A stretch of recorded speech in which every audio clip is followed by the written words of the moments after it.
Hello guys, welcome back to AutoZaf channel. Meet the Yamaha Jupiter MX 2025, a two-wheeler that's making waves across Southeast Asia and slowly grabbing attention from performance scooter enthusiasts worldwide, including the US market. If you're a fan of lightweight, agile machines with serious sporty DNA, you're going to love what Yamaha has done with the newest Jupiter MX. Under the hood, the 2025 Jupiter MX packs a liquid-cooled 155 cubic centimeters SOHC engine with variable valve actuation (VVA), derived from Yamaha's R-Series technology. It produces responsive torque and smooth acceleration, especially for city rides or twisty weekend cruises. It's small, but don't underestimate it. This bike can keep up with the bigger boys in urban traffic. The design is where the Jupiter MX shines.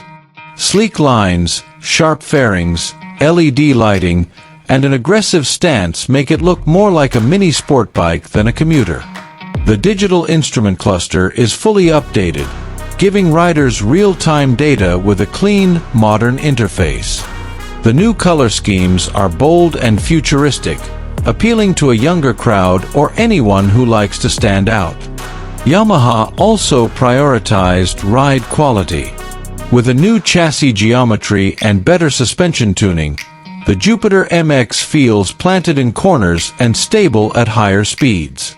Front disc brakes with ABS and rear disc ensure confident stopping power, another welcome feature for daily riders. Fuel economy is one of its strongest selling points.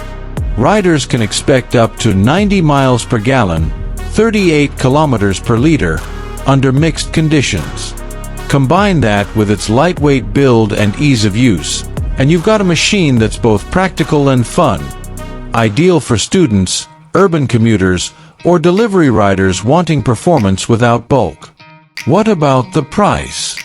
In international markets, the Yamaha Jupiter MX 2025 is expected to land around $2,400 to $2,800 depending on specs and region. If Yamaha decides to bring this to the US or if you're importing, expect additional shipping and import costs, but it could still land under $4,000, which is a steal compared to larger bikes with similar features. So, is the Yamaha Jupiter MX 2025 worth it? If you're looking for an affordable, stylish, fuel-efficient bike with sport bike spirit and commuter comfort, absolutely. While it's not officially in the US yet, this is one model Americans should seriously keep an eye on. It's proof that small displacement doesn't mean small performance.